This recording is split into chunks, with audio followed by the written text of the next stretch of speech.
And All right. So just before we finalize, actually, let's just get into the horse racing. I think that's what everyone wants to see. And after we've gone through the whole thing, now, can you see that there, Jen?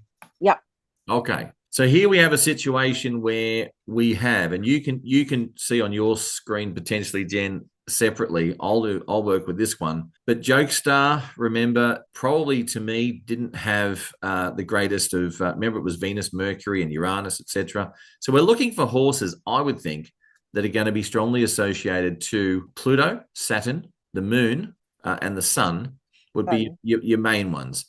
Jupiter is an underlying factor which becomes strong. So we look at it all here, and we have this setup of the two favourites in the race are My Boy Prince, and we've talked about that one, and Essex Serpent. So Essex being a county is to me it's Mercury, but Saturn. You said it's actually Saturn Saturn. So and that's Saturn, and Serpent is counting Pluto Mercury. and Saturn. So therefore, this one has a strong Pluto Saturn relationship or automatically there. My Boy Prince we talked about as being to do with Jupiter, Mercury, Mars, and it's one of the one of the things about My Boy Prince Jupiter too, I is think. he what's that and Jupiter too. Yes. Jupiter, yeah.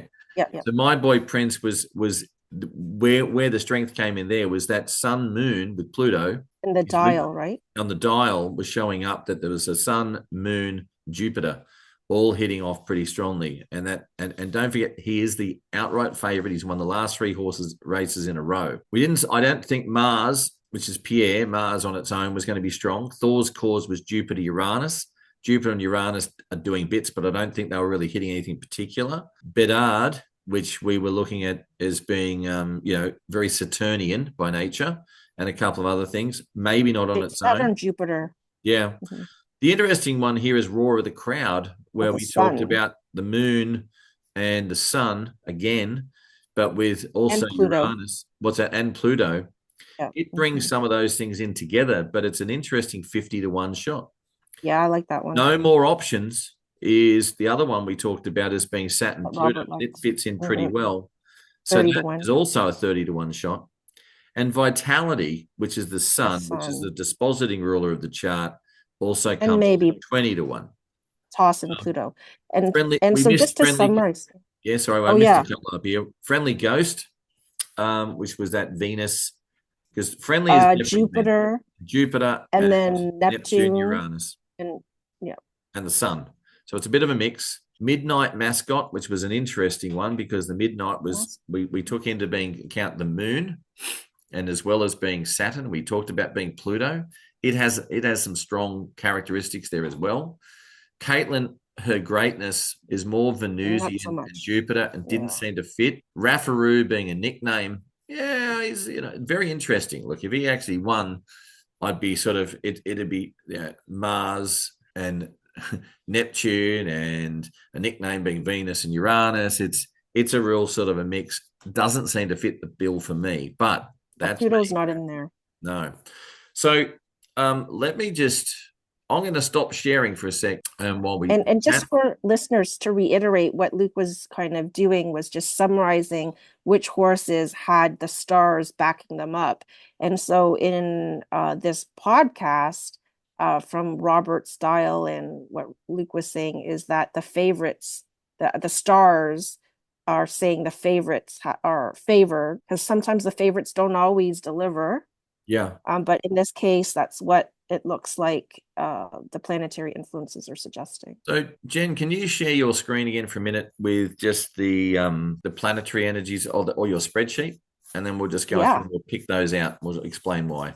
Okay. So Jen's gonna go through, and Jen, if you want to, why don't you pick and explain to everyone why what your we're gonna do this as a top five. Who we think is going to come one, two, three, four, and five.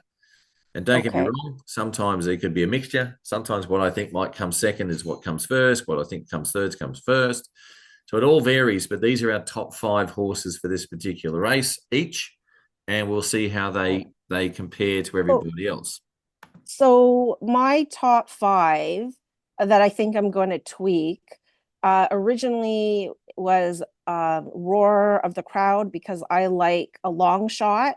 50-1 roar of the crowd. And I think the astrology backs that up with the sun there and Pluto and moon. I can scroll down for that one, number 11.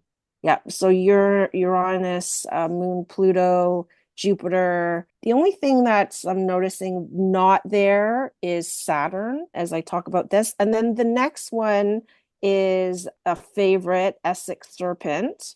And then number 3, I had Vitality. And because that's the sun, but also moon, Pluto, and sun with the dial. And then number 4, I had Midnight Mascot because we have Saturn, Pluto, Jupiter, as well as Moon. I think I said all of them. And then No More Options as number 5, like my pick, No More Options. But I think that's Saturn, Pluto. But I think, was that a favorite?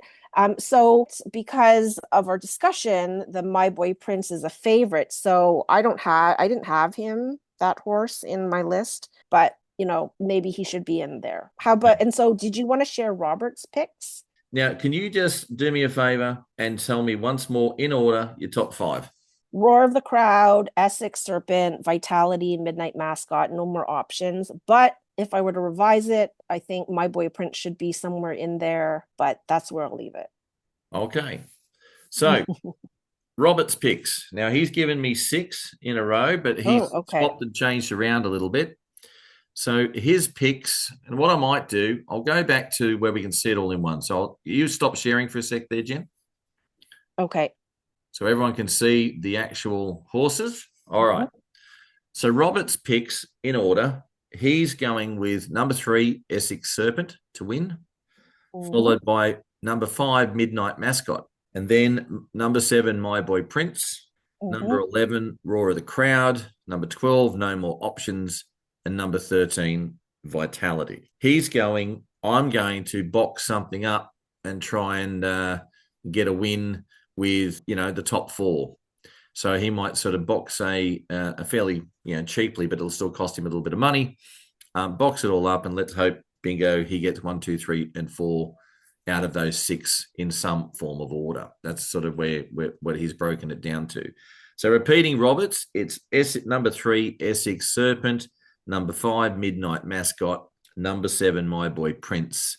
Number 11, Roar of the Crowd. 12, No More Options. And 13, Vitality. So my picks, which was very, I only sort of picked close to the 5. From the expert himself. Well, no pressure.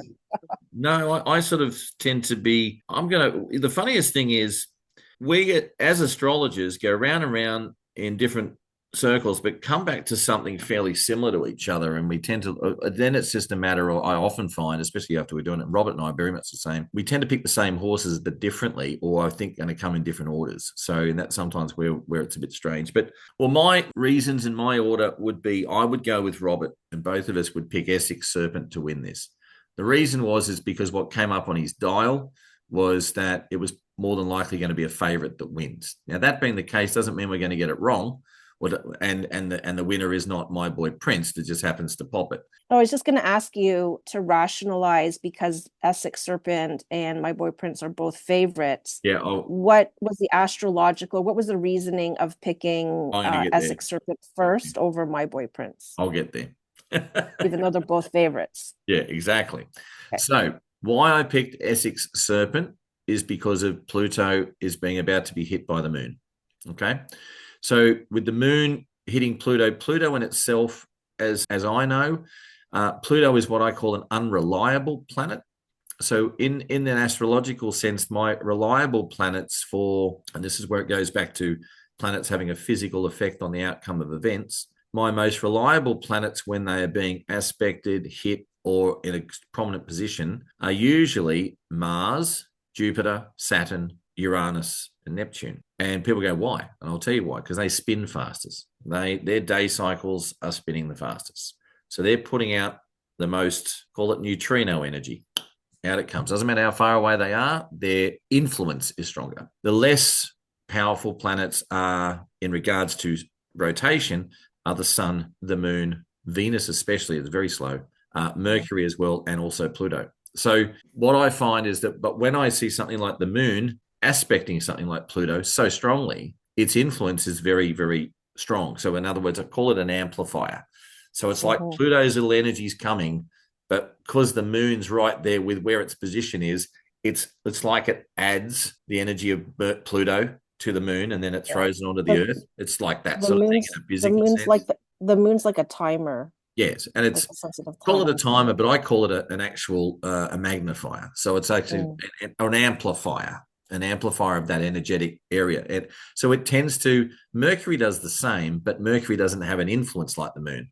The moon is very close to Earth, so its physical influence is strong. Tidal influences the rest of it.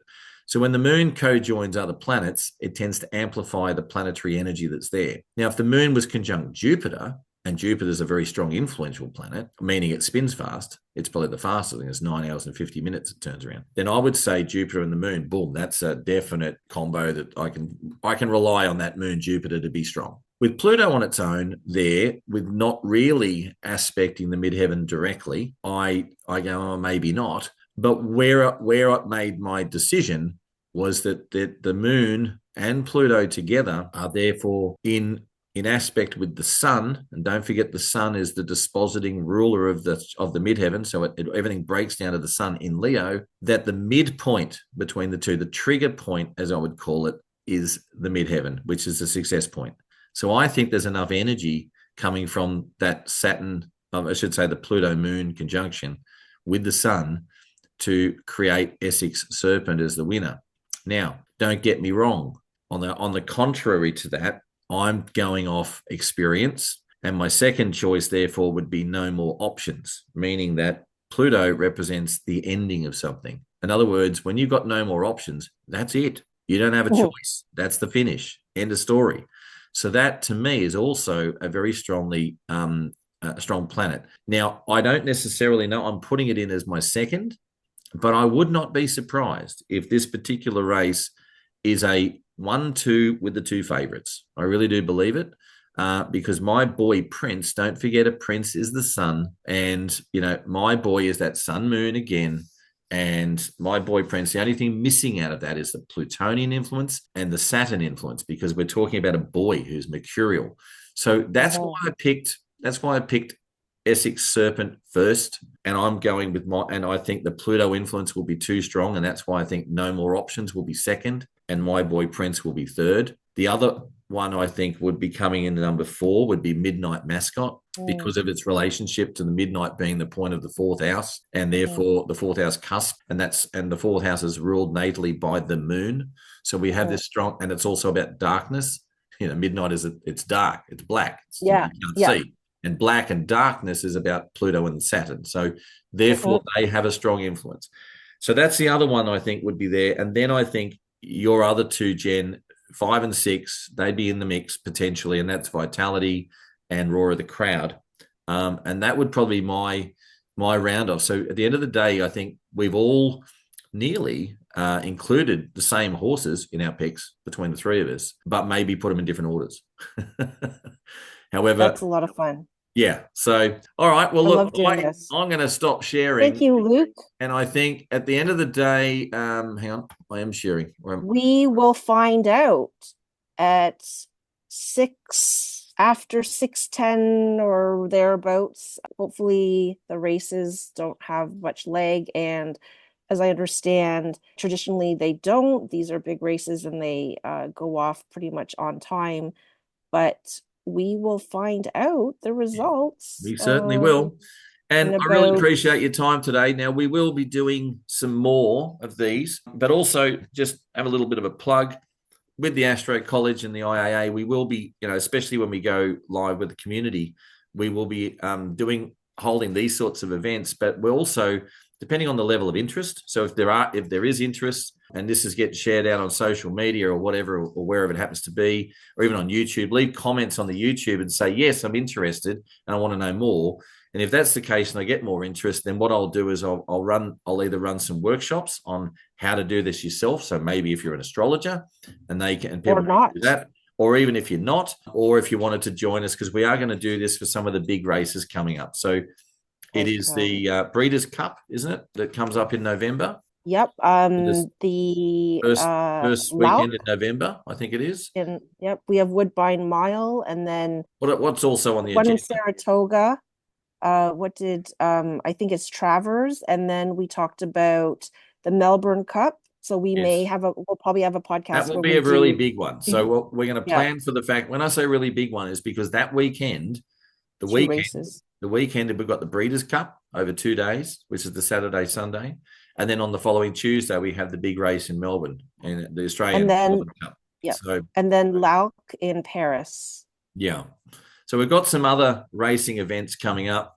Let's see how we go on these. Hopefully, we've picked a couple of winners and we can and help everyone get something across the line. If not, you can take a choice and take your own picks out of why and what we've done. Good luck with your combinations. Let's hope everyone is a winner on the day, and we'll see you again soon. Thank you so much. And that concludes our second episode of Cosmic Pulse, sponsored by the International Academy of Astrology and Astro College. All right. Thanks. Bye, everyone.